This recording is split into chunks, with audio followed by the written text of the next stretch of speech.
अस्तु। गतवारे वर्गः अभवत्, परन्तु अहं न आगतवान्। मम आगन्तुं न शक्यम् अभवत्। अस्तु,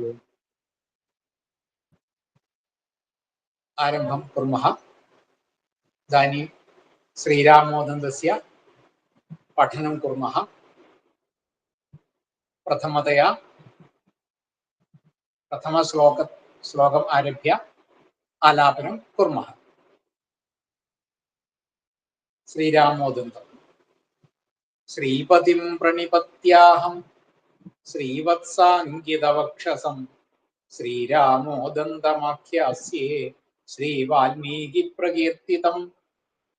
पुरा विस्रवसः पुत्रो रावणो नाम राक्षसः आसीदस्यानुजौ चास्तां कुम्भकर्णविभीषणौ।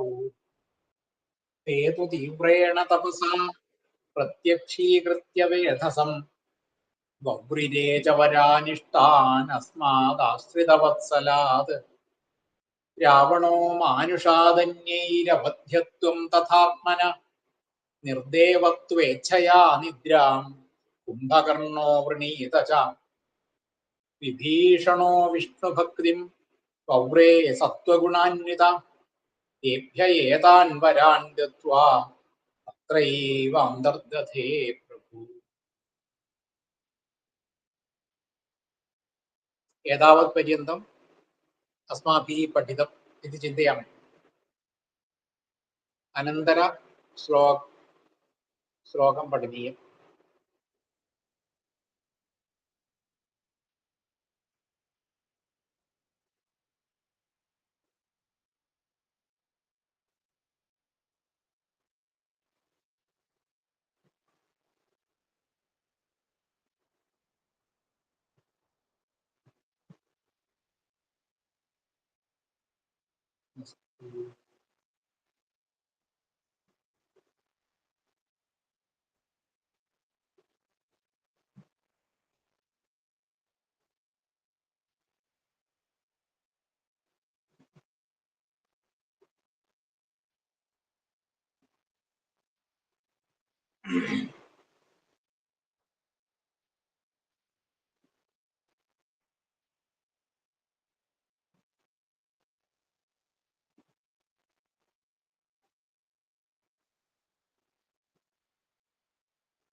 षष्ठः श्लोकः। षष्ठं श्लोकं पठामः। रावणस्तु ततो गत्वा रणे जित्वा धनाधिपं लङ्कापुरीं पुष्पकं च कृत्वा तत्रावसत्सुखम्।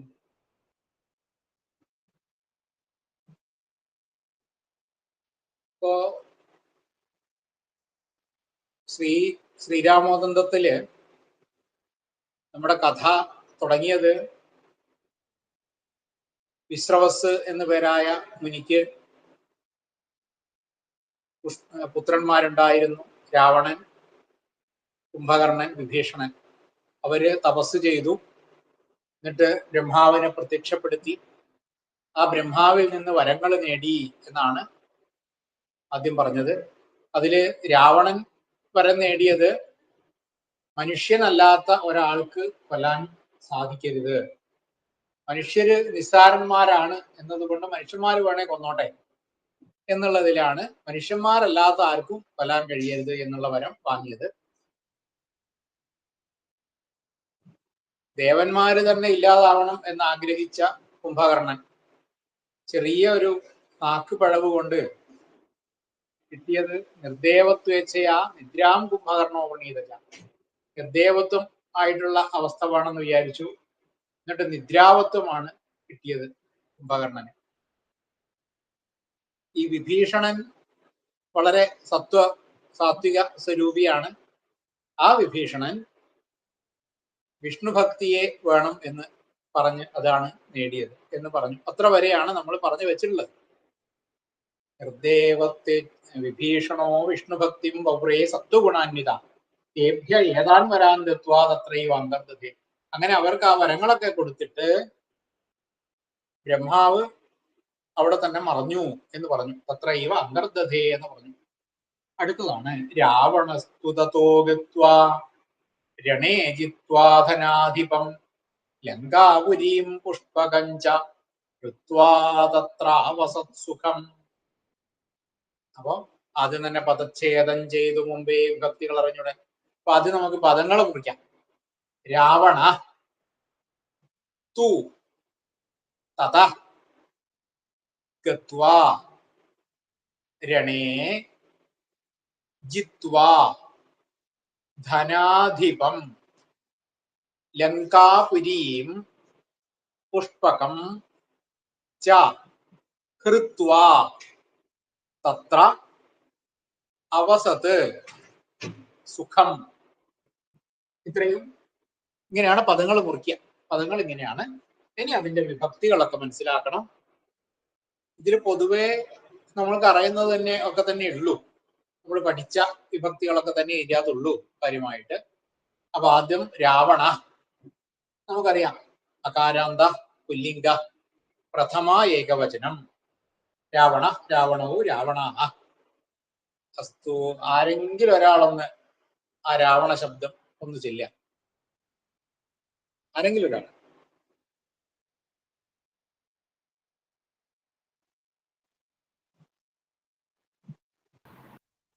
കഹ പാരായണം കരോതി? കാ പാരായണം കരോതി? അഹം കരോമി. അസ്തു അസ്തു. രാവണ രാവണൗ രാവണാ. ഹേ രാവണ ഹേ രാവണൗ ഹേ രാവണാ. രാവണം രാവണൗ രാവണാൻ. രാവണേന രാവണാഭ്യാം രാവണാഭി. രാവണൈ രാവണൈഹി രാവണായ രാവണായ രാവണാഭ്യാം രാവണേഭ്യ. രാവണാത് രാവണാഭ്യാം രാവണേഭ്യ. രാവണസ്യ രാവണയോः രാവണാനാം. രാവണേ രാവണയോ രാവണേഷു. അസ്തു സമീചീനം ഉത്തമം. രാവണ അകാരാന്ത പുല്ലിംഗ പ്രഥമ ഏകവചനം. അനന്തരപദം തു ഇതി അസ്തി. തു തു ഇത്യുക്ते അവ്യയം. അനന്തരം തത ഇതി തത് തസിലന്തം അവ്യയം. തത തസിലന്തം അവ്യയം. തത. അനന്തരം ഗത്വാ തത് ശ്രവണസമയേ एव ज्ञातुं शक्यते. कृत्वान्तम् अव्ययम्. अनन्तरं രണേ രണശബ്ദः अकारान्त पुल्लिङ्ग सप्तमी एकवचन. रण रणौ रणा. हे रण हे रणौ हे रणा. रणं रणौ രണാൻ രണേന രണാഭ്യാം രണൈः. अस्तु.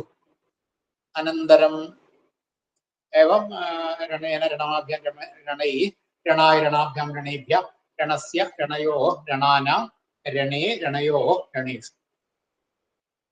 രണേ അകാരാന്ത പുല്ലിംഗ സപ്തമി ഏകവചനം. അനന്തരം ജിത്വാ തത് ശ്രുത്വാ വയം ജ്ഞാതും ശക്നുമഃ. कृत्वान्तम् अव्ययम् अस्ति. अनन्तरं धनाधिपं तदपि अकारान्तरूपमस्ति, पुल्लिङ्गरूपम् अस्ति. धनाधिप कः पारायणं करोति? धनाधिप शब्दः. तद् धनाधिप इति शक्यते अथवा अधिप अधिपौ तद् कथञ्चित् करोति. कः करोति?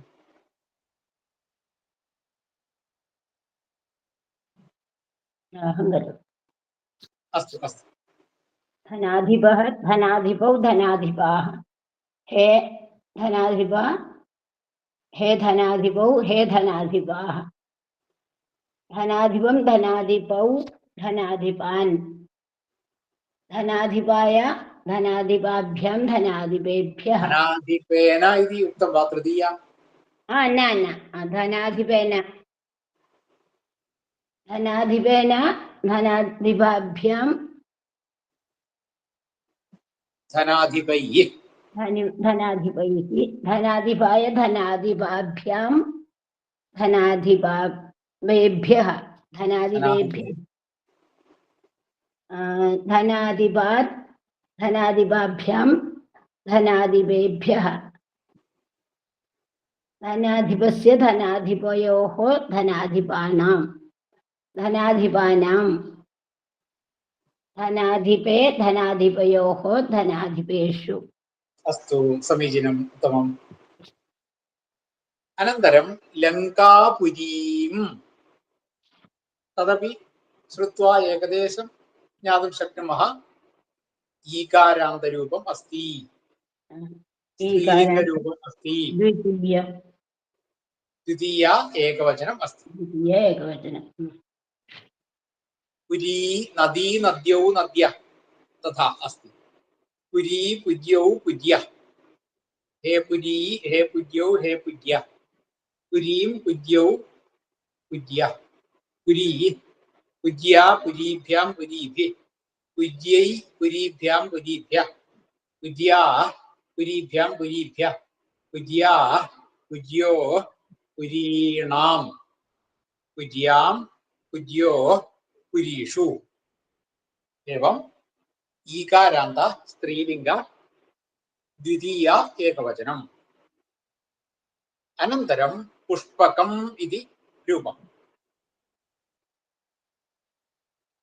तद् नपुंसकरूपम् अस्ति। पुष्पकं पुष्पके पुष्पकाणि तद् न पठितम् इति चिन्तयामि। पुष्पकं पठितं। पुष्पकं पुष्पके पुष्पकाणि हे पुष्पक हे पुष्पके हे पुष्पकाणि पुष्पकं पुष्पके पुष्पकाणि शेषं पुल्लिङ्गवद् पुष्पकेण पुष्पकाभ्यां पुष्पकैः पुष्पकाय पुष्पकाभ्यां पुष्पकेभ्यः पुष्पकात् पुष्पकाभ्यां पुष्पकेभ्यः पुष्पकात् पुष्पकाभ्यां पुष्पकेभ्यः पुष्पकस्य पुष्पकयोः पुष्पकाणां पुष्पके पुष्पकाणां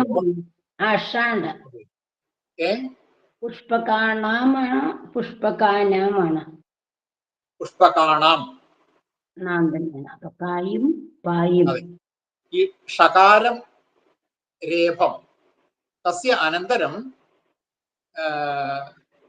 നകാരം ആഗച്ഛതി. അത്ര ഇവിടെ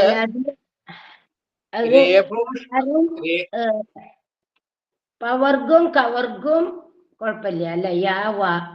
അതെ അതെ പറഞ്ഞു.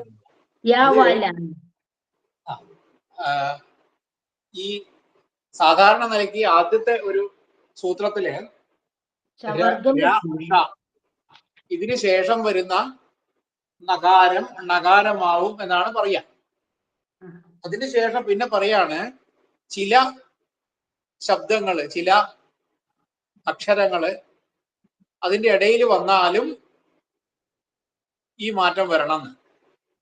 അതിൽ പെടുന്നതാണ് പവർഗം കവർഗം. ചവർഗം അയ്യാൻ പറ്റില്ല. ചവർഗം പറ്റില്ല.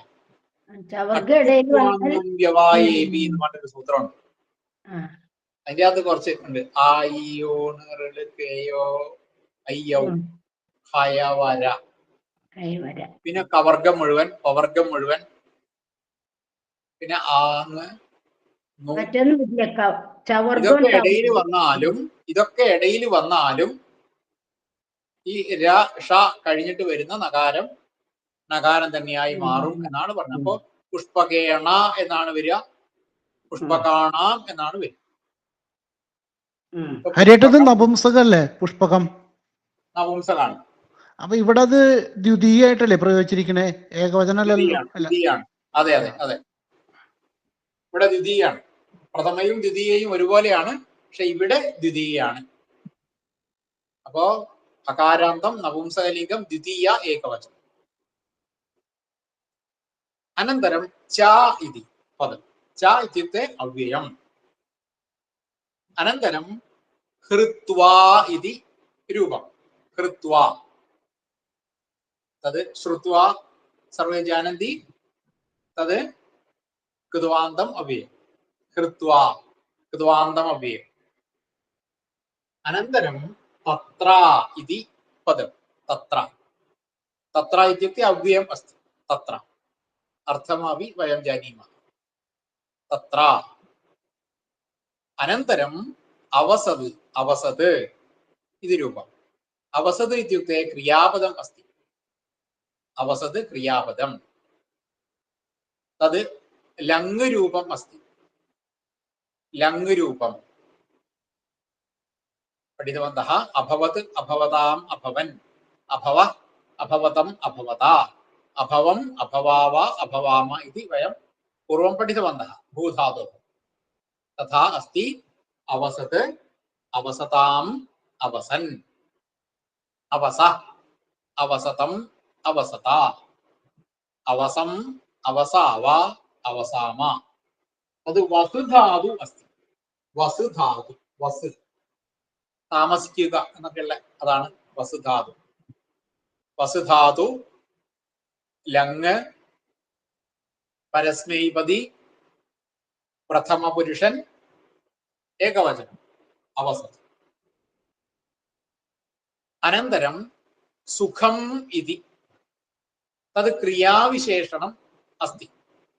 ക്രിയാവിശേഷണം അസ്തി. അതുകൊണ്ട് ക്രിയാവിശേഷണം അവ്യയം എന്ന് അതിന് പൊതുവെ പറയും.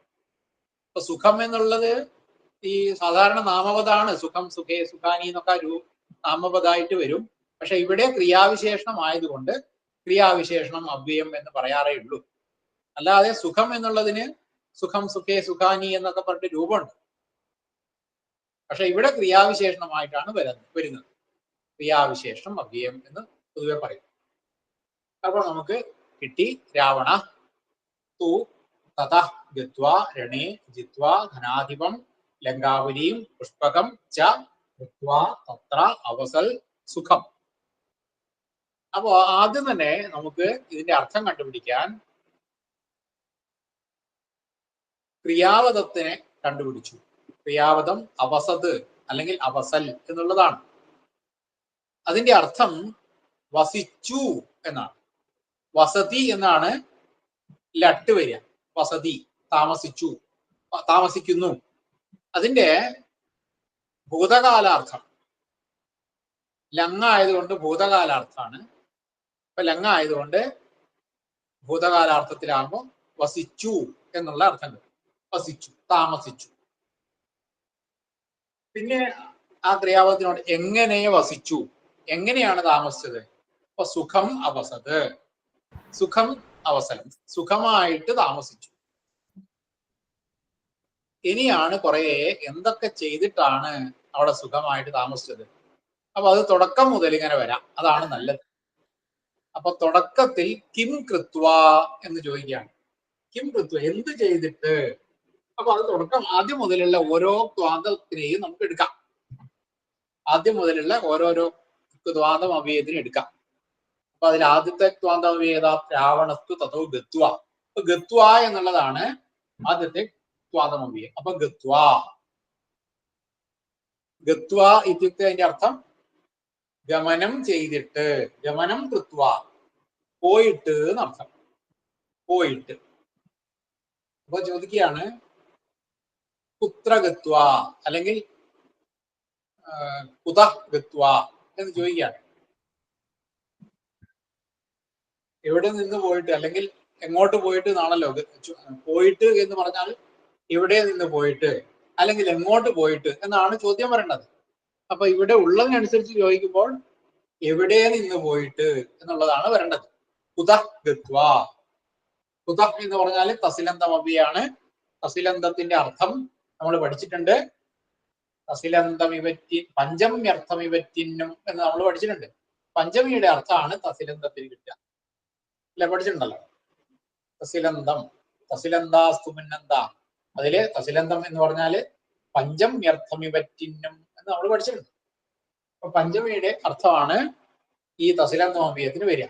പഞ്ചമിയുടെ അർത്ഥം എന്ന് പറഞ്ഞാല് അതിങ്കൽ നിന്ന് അതിനേക്കാൾ ഹേതുവായിട്ടു പഞ്ചമി, അതിങ്കൽ നിന്ന് അതിനേക്കാള് എന്നൊക്കെയുള്ള അതിൽ നിന്ന് എന്നൊക്കെയുള്ള അർത്ഥം വരും. അപ്പൊ അവിടെ തത ഗത്വാ, തത എന്ന് പറഞ്ഞാല് അവിടെ നിന്ന് എന്നർത്ഥം. തത ഗത്വാ, അവിടെ നിന്ന് പോയിട്ട്. ഇനി ചോദിക്കണം ആര്? ഇപ്പോ നമ്മൾ നേരത്തെ ചോദിച്ച ആദ്യത്തെ ക്രിയാപദം, ആദ്യമല്ല അവസാനത്തെ ക്രിയാപദം ഉണ്ടല്ലോ, ആ ക്രിയാപദത്തിന്റെ ചോദ്യം എന്താണ്? അവസത് എന്നാണ് ക്രിയാപദം. അപ്പൊ ആ ക്രിയാപദത്തിനോട് ചോദിക്കാം ആര്? ക അവസത്, സുഖം. ക സുഖം അവസത്. അപ്പൊ ഉത്തരം കിട്ടുകയാണ് രാവണ. രാവണ സുഖം അവസത്. എന്നിട്ടാണ് നമുക്ക് ഗത്വാന്ന് കിട്ടി. അപ്പൊ രാവണ ഗത്വാ സുഖം അവസത്. രാവണ തത ഗത്വാ സുഖം അവസത്. അപ്പൊ തത എന്ന് പറഞ്ഞാൽ അവിടെ നിന്ന് എന്നർത്ഥം. എവിടെ നിന്ന്? അപ്പൊ അത് കഴിഞ്ഞ ശ്ലോകത്തിൽ എവിടെയാണോ നിർത്തിയത് അവിടെ നിന്ന്. അതായത് ഇവര് തപസ് ചെയ്യുകയായിരുന്നു, പിന്നെ സത്വഗുണാന്വിതനായ വിഭീഷണൻ നേടി, പിന്നെ തേഭ്യ ഏതാൻ വരാൻ കിട്ടുക അത്രയും അന്തർദേ കൊണ്ടു. അപ്പോ അവർക്ക് ആ വരങ്ങളെ കൊടുത്തിട്ട് ബ്രഹ്മാവ് പോയി എന്ന് പറഞ്ഞു. തഥ അവിടെ നിന്ന്. ഇനിയിപ്പോ ഇവരും പോണല്ലോ. അപ്പൊ അതാണ് തഥ അവിടെ നിന്ന്. ഇപ്പൊ രാവണ അവിടെ നിന്ന് തഥ ഗത്വാ, രാവണൻ അവിടെ നിന്ന് പോയിട്ട്, അവിടെ നിന്ന് പോയി. എന്നിട്ടോ കിം കൃത്വ, ഇനിയും അതെ കിം കൃത്വ, എന്നിട്ട് എന്താണ് ചെയ്തത്? പുനഃ കിം കൃത്വ എന്ന് ചോദിക്കുകയാണ്. പുനഃ കിം കൃത്വ, പിന്നെ എന്താണ് ചെയ്തത്? അപ്പൊ അവിടെ ജിത്വാ, അടുത്ത ത്വാന്തം. ജിത്വാ, ജിത്വ എന്ന് പറഞ്ഞാല് ജയിച്ചിട്ട് എന്നർത്ഥം. ജയിച്ചിട്ട്. കം ജിത്വ, അടുത്ത ചോദ്യമാണ്. കം ജിത്വ, ആരെ ജയിച്ചിട്ട്? അതിനുത്തരാണ് ധനാധിപം ജിത്വാ. ധനാധിപം ജിത്വാ. ധന അധിപൻ, ധനസ്യ അധിപ, ധനാധിപ. ധനാധിപനെ ജയിച്ചിട്ട്. ധനാധിപൻ എന്ന് പറഞ്ഞാൽ ആരാ? ധനത്തിന്റെ അധിപതി കുബേരനാണ്. കുബേരൻ. അപ്പോ കുബേരനെ എന്നർത്ഥം. അപ്പൊ രാവണൻ അവിടെ നിന്ന് പോയിട്ട് കുബേരനെ, ധനാധിപൻ ജിത്വ, കുബേരനെ ജിത്വ, ജയിച്ചിട്ട്. അപ്പൊ കുബേരനെ ജയിച്ചിട്ട് എന്ന് പറഞ്ഞാൽ കുബേരനെ തോൽപ്പിച്ചിട്ട് എന്നർത്ഥം. കുബേരനെ ജയിച്ചു എന്ന് പറഞ്ഞാൽ കുബേരനെ തോൽപ്പിച്ചു എന്നാണ് അർത്ഥം. പിന്നെ ചോദിക്കുകയാണ് കസ്മിൻ ജിത്വ, എന്തിനാണ് തോൽപ്പിച്ചത്? പലതരത്തില് തോൽപ്പിക്കാമല്ലോ. ഇപ്പൊ ചൂതുകളി തോൽപ്പിക്കാം, കളികളിൽ തോൽപ്പിക്കാം. അങ്ങനെ എന്തിനാണ് തോൽപ്പിച്ചത്? അപ്പോ രണേ, അതിന്റെ ഉത്തരാണ് കസ്മിൻ ജിത്വ. ഇപ്പൊ രണേ ജിത്വ, രണേ, രണം ഇത്യുക്തെ യുദ്ധം. ഇപ്പൊ യുദ്ധേ ധനാധിപം ജിത്വ, യുദ്ധത്തിൽ രണേ ധനാധിപം ജിത്വ, യുദ്ധം ചെയ്തിട്ട് ആ യുദ്ധത്തില് ധനാധിപനെ ജയിച്ചിട്ട്, ധനാധിപനെ തോൽപ്പിച്ചിട്ട്. പിന്നെയോ പുനഃ കിം കൃത്വ, പിന്നെ എന്താണ് ചെയ്തത്? ഹൃത്വ, അടുത്ത ക്രിയാപദം ത്വാന്തം അവയവം ഏതാണ്? ഹൃത്വ. ഹൃത്വ എന്ന് പറഞ്ഞാല് അതിനെ ഒന്ന് വിഭജിച്ചിട്ട് പറയുകയാണെങ്കിൽ ഹരണം കൃത്വ എന്നർത്ഥം. കൃത്വ, ഹരണം കൃത്വ. അതാണെന്നുണ്ടി കുറിച്ച് പറയുകയാണെങ്കിൽ ഹരണം കൃത്വ. ഹരണം കൃത്വ എന്ന് പറഞ്ഞാൽ എന്താ? ഹരണം. ഹരണം എന്ന് പറഞ്ഞാൽ മനസ്സിലാവുമായിരിക്കും. പിന്നെ പലതരത്തിലുള്ള ഹരണങ്ങളുണ്ട്. പിന്നെ അപഹരണം ഉണ്ട്, അപഹരിക്കുക. അപ്പൊ ഏതായാലും ബലാത്കാരമായിട്ട് ഹരണം ചെയ്യുക, സ്വീകരിക്കുക, അതാണ് ഇവിടെ ചെയ്തത് എന്നർത്ഥം. ഇപ്പൊ ഹൃത്വ എന്ന് പറഞ്ഞാല് ഹരിച്ചിട്ട്. ഇപ്പൊ ഹരിച്ചിട്ട് എന്ന് പറഞ്ഞാൽ പലതരത്തിൽ ആവാട്ടോ. ഇപ്പൊ ഈ ഉപസർഗേണ ധാത്വർത്ഥോ ബലാധന്യത്വ നിയത എന്ന് പറയും. ചില ഉപസർഗങ്ങൾ വരുന്നതിനനുസരിച്ചാണ് ഇതിന്റെ അർത്ഥം മാറുക. ഇപ്പൊ ഹൃത്വ എന്നുള്ളതില് ഇവിടെ അപഹൃത്വ എന്ന് കണക്കാക്കാം. അപഹൃത്വ എന്ന് പറഞ്ഞാൽ അപഹരിച്ചിട്ട്, അതാണ് ഇവിടെ ചേർക്കേണ്ടത്. ഇവിടെ ചേർക്കേണ്ടത് അപ എന്നൊക്കെയുള്ള ഉപസർഗായാലും ശരിയാവും. ഹൃത്വ അപഹരിച്ചിട്ട് എന്നർത്ഥം. അപഹരണം എന്ന് പറഞ്ഞാൽ ബലാത്കാരമായിട്ടുള്ളത് തന്നെയാണ് ഇവിടെ ഉദ്ദേശിക്കുന്നത്, അപഹരിക്കുക എന്ന് പറഞ്ഞാൽ. അപ്പോ ഹൃത്വ ഹരിച്ചിട്ട്, പിന്നെ ചോദിക്കുകയാണ് കിം ഹൃത്വ, എന്തിനെയാണ് ഹരിച്ചത്, എന്തിനെ ഹരിച്ചിട്ട്. അപ്പൊ അതിന്റെ ഉത്തരം പുഷ്പകം ഹൃത്വ, പുഷ്പകം ഹൃത്വ, പുഷ്പകത്തെ ഹരിച്ചിട്ട്. പുനഃ കാം ഹൃത്വ, പിന്നെ എന്തിനെയാണ് ഹരിച്ചത്. അവിടെ സ്ത്രീലിംഗമായതുകൊണ്ടാണ് കാം ഹൃത്വ എന്ന് ചോദിച്ചത്. അപ്പൊ അവന്റെ ഉത്തരം ലങ്കാപുരീം, ലങ്കാപുരീം ഹൃത്വ. അപ്പോ രാവണ ലങ്കാപുരീം ഹൃത്വ, രാവണ പുഷ്പകം ഹൃത്വ. അപ്പൊ രണ്ട് സാധനത്തിനെയും ഹൃത്വ ഹരിച്ചു. എന്നിട്ടാണ് സുഖം അവസരം. അപ്പോ ലങ്കാപുരീം പുഷ്പകം ച, അവിടെയാണ് ച എന്ന് വരിക. രണ്ട് സംഗതി ഉണ്ടാകുമ്പോൾ അവിടെ ച എന്ന് ചേർത്താല് എന്നുള്ള അർത്ഥം കിട്ടും. ലങ്കാപുരിയെയും പുഷ്പകത്തെയും. ലങ്കാപുരിയും പുഷ്പകം ച ഹൃത്വ എന്ന് പറയുമ്പോൾ അവിടെ എന്നുള്ള അർത്ഥം കൂടി കിട്ടും. കുത്ര സുഖം അവസത്, എവിടെയാണ് സുഖമായിട്ട് വസിച്ചത്. അതിനുത്തരം തത്ര, അവിടെ. തത്ര എന്ന് പറഞ്ഞാല് നോക്കാം, ഏതാണോ ഹരിച്ചത്. ഇപ്പൊ ലങ്കാപുരിയെയും പുഷ്പകത്തെയും ഹരിച്ചു എന്ന് പറഞ്ഞു, അവിടെ എന്ന് പറയുമ്പോൾ ലങ്കാപുരിയിൽ എന്നാണ്. അവിടെ സുഖമായിട്ട് വസിച്ചു. അപ്പൊ ഇവിടെ എന്താണ് സംഭവിച്ചത്. ആരാണ് ഈ ധനാധിപൻ കുബേരൻ. ഇപ്പൊ രാവണസ്യ സഹോദര അസ്തി ധനാധിപ, രാവണന്റെ ഒരു സഹോദരൻ തന്നെയാണ്. ശരിക്കൊരു രാവണന്റെ ജ്യേഷ്ഠനായിട്ട് വരും ഈ കുബേരൻ എന്ന് പറഞ്ഞാൽ. അപ്പൊ അങ്ങനെ ഈ പിന്നെ ഇത് കുബേരൻ ഇത് അടക്കി പിടിക്കേണ്ട ആവശ്യമില്ല, അതൊക്കെ എന്റെയും കൂടി സ്വത്താണ് എന്ന് പറഞ്ഞിട്ട് ഉള്ള ഒരു സ്വത്ത് തർക്കം. ആ സ്വത്ത് തർക്കത്തിനുള്ള എനിക്കും കൂടി അവകാശപ്പെട്ടതാണ് എന്ന് പറഞ്ഞിട്ട് രാവണൻ കുബേരന്റെ അടുത്ത് ചെന്ന് കുബേരനെ വെല്ലുവിളിച്ച് കുബേരനായിട്ട് യുദ്ധം ചെയ്തു. അപ്പൊ രാവണൻ വരങ്ങളൊക്കെ നേടിയത് കൊണ്ട് അവിടെ രാവണനാണ് ജയിച്ചത്. കുബേരൻ മോശക്കാരനല്ല, ശക്തൻ തന്നെയാണ്, ശിവഭക്തനാണ്. ഇന്ന് ശിവരാത്രി ആയതുകൊണ്ട് ശിവഭക്തന്മാർ തന്നെയാ രണ്ടാളും. അപ്പൊ കുബേരനും രാക്ഷസനാവില്ലേ. ഏതാ കുബേരനും അപ്പൊ രാക്ഷസനാവില്ലേ. കുബേരൻ യക്ഷനാണ് ശരിക്കും. അത് യക്ഷ സ്ത്രീയിൽ ഉണ്ടായിട്ടുള്ളതാണ് പിന്നെ കുബേരൻ. വിശ്രവസിന്റെ പുത്രനാണെങ്കിലും പിന്നെ എന്താ രാവണന്റെ അമ്മയുടെ പേര് കൈകസി. കൈകസി. കൈകസിയുടെ പുത്രനല്ല. കുബേരന്റെ അമ്മയുടെ പേര് എനിക്ക് ഇപ്പൊ തോന്നില്ല. ഏതായാലും അങ്ങനെയുള്ള ഒരു സഹോദരനാണ്. ആ സഹോദരനിൽ നിന്ന്, ധനാധിപനിൽ നിന്ന്, കുബേരനിൽ കുബേരനെ തോൽപ്പിച്ചിട്ട് ആ ലങ്കാപുരിയെയും, ലങ്കാപുരി എന്ന് പറയുന്നത് കുബേരന്റെ രാജധാനിയാണ്, ആ ലങ്കാപുരിയെയും, അതുപോലെ അവിടെ ഒരു പുഷ്പകം എന്നുണ്ട്, പുഷ്പക വിമാനം. ആ പുഷ്പക വിമാനമൊക്കെ ഈ കുബേരന്റെ സ്വന്തമായിട്ടുള്ളതാണ്. അതിനെയും അപഹരിച്ചു.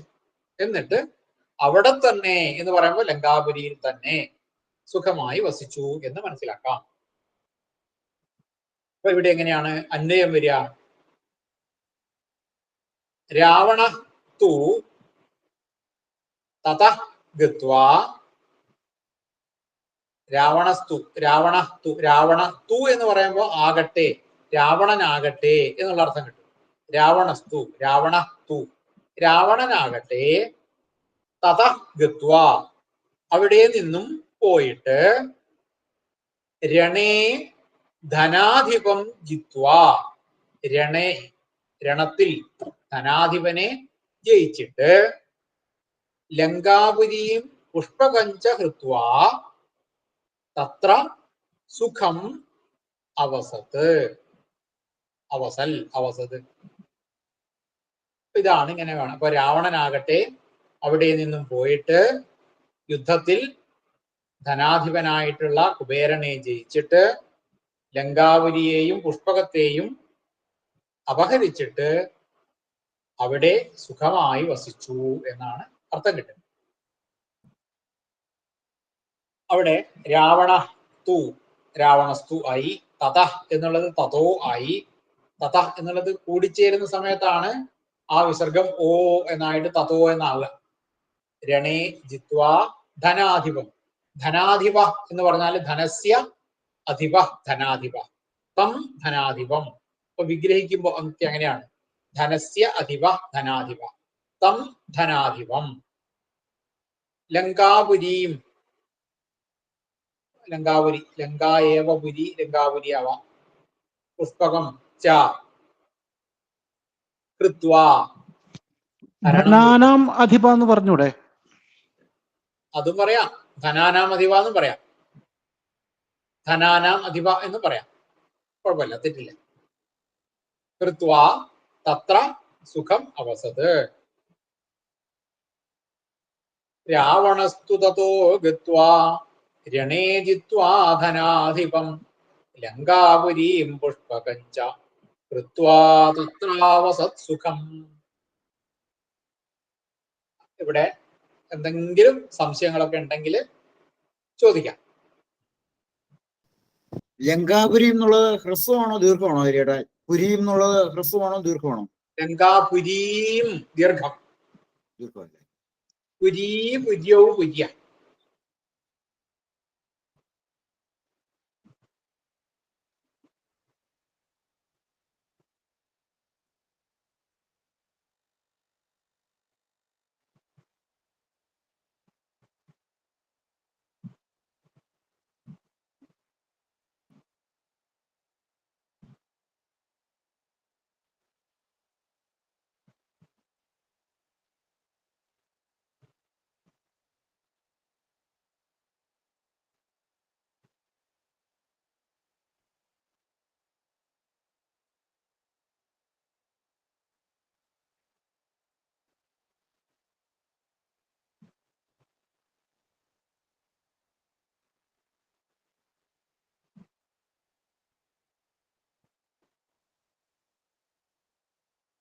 ആ ശ്ലോകം ഒന്ന് 2-3 പ്രാവശ്യം ചൊല്ലുന്നു, 2-3 ആൾക്കാരൊന്നും ചൊല്ലുന്നു.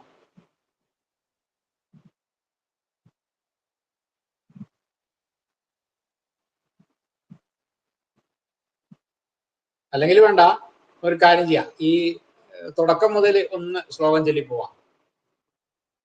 ആരെങ്കിലും ഒരാള് ശ്ലോകം ചൊല്ലിപ്പോവാം.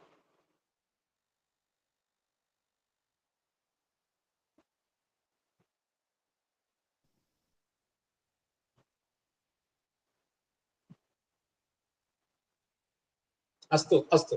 ഇതിലേ ഈ അന്വയത്തില് ലങ്കാപുരിം ഹൃത്വ എന്നുള്ളതിനെക്കാട്ടിലും ലങ്കാപുരിം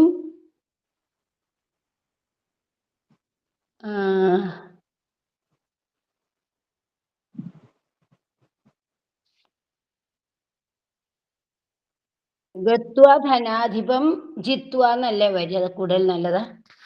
ഏതാണ്? ലങ്കാപുരിം ഗത്വ ധനാധിപം ജിത്വ.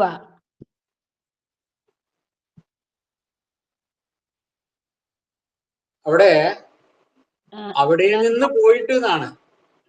അല്ല, ലങ്കാപുരിയെ ഹരിക്കാൻ പറ്റില്ലല്ലോ, നമുക്ക് അപഹരണം ചെയ്യാൻ പറ്റില്ലല്ലോ. ലങ്കാപുരിം ഗത്വ ധനാധിപം ജിത്വ, പിന്നെന്താ, ധനാധിപം രണേ ജിത്വ പുഷ്പകം ച ഹൃത്വ തത്ര സുഖം അവസത്ത്. ഈ ഹരിക്കുക എന്നുള്ളതിന് കയ്യിൽ എടുക്കണം എന്നൊന്നും ഇല്ല കേട്ടോ. അല്ല അതൊക്കെ അങ്ങനെയല്ല, അത് രണേജിത്വ അവിടെ പോയിട്ടാണല്ലോ പോയേക്കണത്, അങ്ങടാണല്ലോ ലങ്കാപുരിയിലായിരുന്നല്ലോ മറ്റേ ധനാധിപൻ ഇരിക്കണത് ലങ്കാപുരിയിലാണ്. ധനാധിപനോട് അവിടെ പോയി ഇരുന്നോളാൻ പറയൂലോ. ആ ചാ പ്രയോഗിക്കേണ്ട ആവശ്യമില്ല അങ്ങനെയാണെങ്കിലേ. അവിടെ ചാ ഉണ്ട്, ചാ. അല്ല, ധനാധിപൻ ഇരിക്കണത് ലങ്കാപുരിയിലാണല്ലോ. ലങ്കാപുരിയും പുഷ്പകം ച എന്നുണ്ടല്ലോ. അല്ല, അത് മാത്രല്ല അവിടെ രാവണ തു തത എന്ന് കഴിഞ്ഞിട്ട് അങ്ങനെ തത എന്നുണ്ടല്ലോ. തത അവിടെ നിന്ന്, അപ്പൊ അവിടെ നിന്ന് എന്ന് കഴിഞ്ഞിട്ട് എന്തെങ്കിലും വേണ്ടേ? അതെ, തത ലങ്കാപുരിയും ഗത്വ, അവിടുന്ന് ലങ്കാപുരിയും ഗത്വ. ഇതിന് ഈ ചില സാമാന്യ നിയമങ്ങൾ ഉണ്ട്. അതായത് സാമാന്യ നിയമം എന്ന് പറഞ്ഞാല് ഈ നമുക്കിപ്പോ ഈ പറഞ്ഞ പോലെ ലങ്കാപുരിയും ഗത്വ എന്ന് ആയാ തെറ്റൊന്നുമില്ല, അങ്ങനെ തെറ്റ് എന്ന് പറഞ്ഞുകൂടാ. പക്ഷെ സാമാന്യമായിട്ട് ചില വിഷയങ്ങള് പിന്നെ ഈ അടുത്തടുത്തുള്ളതിനെ യോജിപ്പിക്കാൻ പറ്റുമെങ്കിൽ അത് തന്നെയാണ് കൂടുതലും യോജിപ്പിക്കേണ്ടത്. ഒരു ശ്ലോകത്തില് അടുത്തടുത്തുള്ളത് പരസ്പരം യോജിച്ച് വരുന്നുണ്ടെന്നാണല്ലോ അല്ലെ ഇതിൽ പറഞ്ഞേക്കണേ. ഏതാ അല്ല, ലങ്കാപുരിയും പുഷ്പകഞ്ച ഹൃത്വ എന്നുള്ളത്. അതെ അതെ അതെ അതെ. അതുകൊണ്ട് അല്ല, അങ്ങനെയല്ല. ഞാൻ ഇപ്പൊ നമ്മളിപ്പോ ഇതിലിപ്പോ ഇങ്ങനെയുള്ള കാര്യങ്ങളൊക്കെ നമുക്ക് ചർച്ച ചെയ്യാം. അതൊക്കെ നല്ലത് തന്നെയാണ്. ഇതൊക്കെ ഇപ്പൊ ഈ പറഞ്ഞ പോലെ ലങ്കാപുരിയും ഗത്വ എന്നായ എന്താ തെറ്റൊന്നുമില്ല. രണേ ജിത്വ, രണേ ധനാധിപൻ ജിത്വ.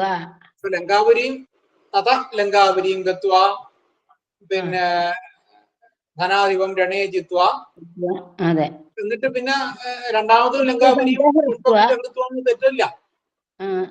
അപ്പൊ ഈ ലങ്കാപുരി എന്ന് നമുക്ക് മനസ്സിലാവാൻ വേണ്ടിയിട്ട് കൂടി ഈ ലങ്കാപുരിയും എന്ന് പിന്നെയും ചേർക്കാൻ വേണമെങ്കിൽ ലങ്കാപുരിയും പുഷ്പകഞ്ച ഹൃത്വ, ഇപ്പൊ രണ്ടാമതും ലങ്കാപുരിയും എന്ന് ചേർത്താൽ തെറ്റൊന്നുമില്ല എന്നർത്ഥം.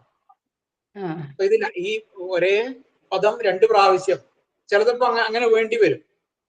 ചില പദങ്ങളിൽ തന്നെ അടുത്തതിലും അത് തന്നെ വേണ്ടി വരും. ഇപ്പൊ അങ്ങനെ ലങ്കാപുരിയും എന്ന് ഈ തഥ ലങ്കാപുരിയും ഗത്വ എന്ന് ചേർത്തിട്ട് പിന്നെ ഈ രണേ ധനാധിപം ജിത്വ ലങ്കാപുരിയും പുഷ്പകഞ്ച, അവിടെയും രണ്ടാമതും ലങ്കാപുരിയും എടുത്താൽ അതിനും തെറ്റില്ല.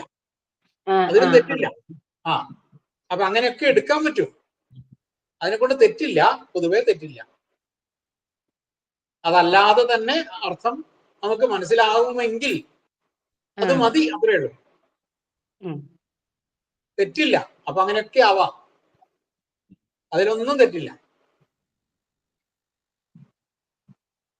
അല്ലേ? ഇപ്പൊ ക്ലിയർ ആയില്ലേ? അപ്പൊ ചോദ്യം തെറ്റല്ല എന്നാ ഞാൻ പറഞ്ഞത്. ചോദ്യം ശരി തന്നെയാണ്. അങ്ങനെ വെച്ചാൽ യാതൊരു കുഴപ്പമില്ല. നമുക്കതാണ് എളുപ്പം എന്നുണ്ടെങ്കിൽ, അങ്ങനെ ഒരു വേണം എന്നുണ്ടെങ്കിൽ ചേർക്കാം.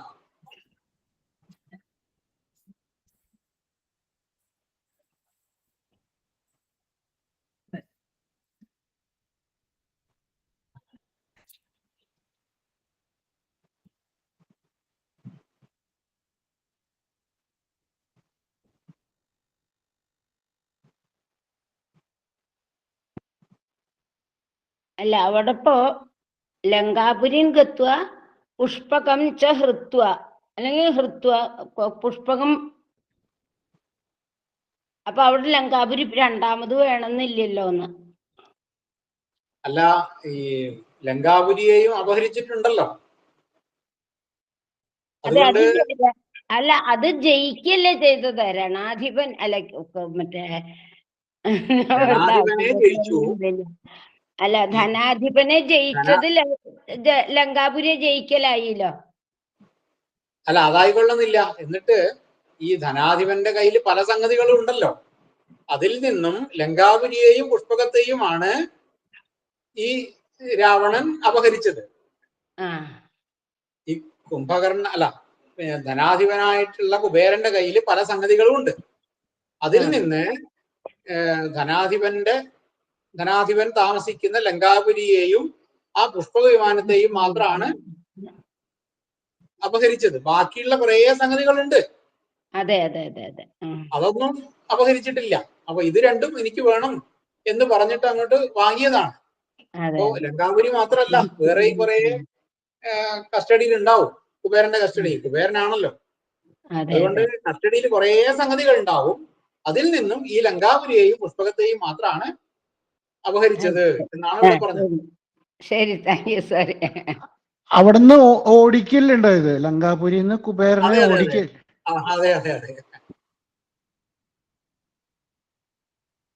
എന്നിട്ടാണല്ലോ നേടിയത്. ഈ ഹരിക്കുക എന്ന് പറഞ്ഞാല് ഈ അപഹരിക്കുക എന്നുള്ള എന്ന് ചേർത്താൽ അപഹരിക്കുകയായി. ഹരിക്കുക എന്ന് പറഞ്ഞാൽ അത് വാങ്ങി എന്നുള്ള അർത്ഥമേ ഉള്ളൂ. അല്ലെ, ഒരു ഫോഴ്സ്ഫുള്ളി പിടിച്ചു വാങ്ങി എന്നുള്ളത്. പിടിച്ചു വാങ്ങി എന്നുള്ളൊരു അർത്ഥം. അതായത് യുദ്ധം ചെയ്തിട്ട് തിരിച്ചു പോരുകയല്ല ഉണ്ടായത്, അവിടെ താമസിക്കുകയുണ്ടായത്.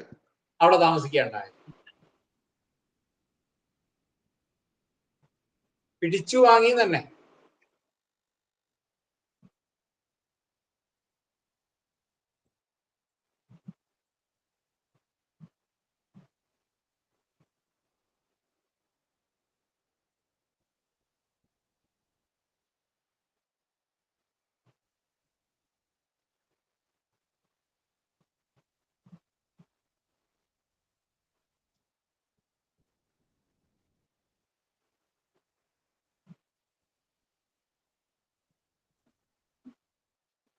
വേറെ എന്തെങ്കിലും സംസാരിക്കാനുണ്ടോ?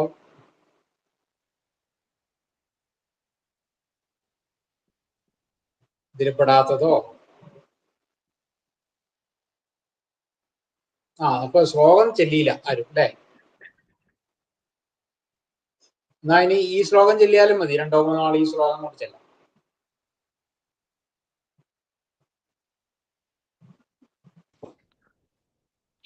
രാവണസ്തു തതോ ഗത്വാ രണേ ജിത്വാ ധനാധിപം ലങ്കാപുരീം പുഷ്പകം ച ഹൃത്വാ തത്രാവസൽ സുഖം.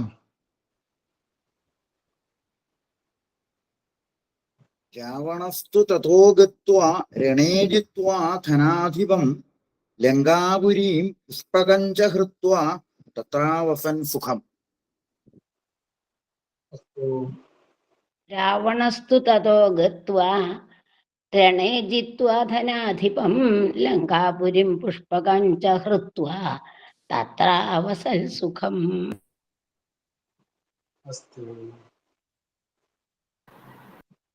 രാവണസ്തു തതോ ഗത്വാ രണേ ജിത്വാ ധനാധിപം ലങ്കാപുരീം പുഷ്പകം ച ഹൃത്വാ തത്രാവസൽ സുഖം.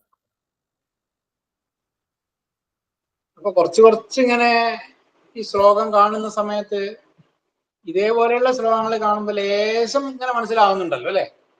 ഇത് എളുപ്പമുള്ള ശ്ലോകങ്ങളൊക്കെ ആയതുകൊണ്ട് കുറച്ചിങ്ങനെ മനസ്സിലായി വരുന്നുണ്ട്. ഇപ്പോ ഒക്കെ ഉള്ളത് ഒരു ലളിതമായിട്ടുള്ള ശ്ലോകങ്ങൾ തന്നെയാണ്. ഇനി കുറച്ച് അങ്ങോട്ട് വരുമ്പോഴാണ് കുറേശ്ശെ ഇങ്ങനെ ഇതിന്റെ ശക്തി കടുപ്പം കൂടി വരും. അപ്പോഴത്തേക്കും നമ്മളിങ്ങനെ കുറെ പഠിച്ചിട്ടുണ്ടാവും. അപ്പോഴും ഇതിന്റെ കടുപ്പം കൂടുന്നതനുസരിച്ച് നമ്മൾ പഠിക്കുകയും കൂടി ചെയ്യും. അപ്പൊ നമുക്ക് സാധാരണ പോലെ തന്നെ ആകും. ആദ്യമുള്ള ശ്ലോകത്തിനേക്കാളും കടുപ്പം കൂടും, പക്ഷെ അപ്പോഴത്തേക്കും നമ്മുടെ പഠിപ്പും കൂടും. അതുകൊണ്ട് കുഴപ്പമില്ലാണ്ട് അങ്ങനെ പോകും.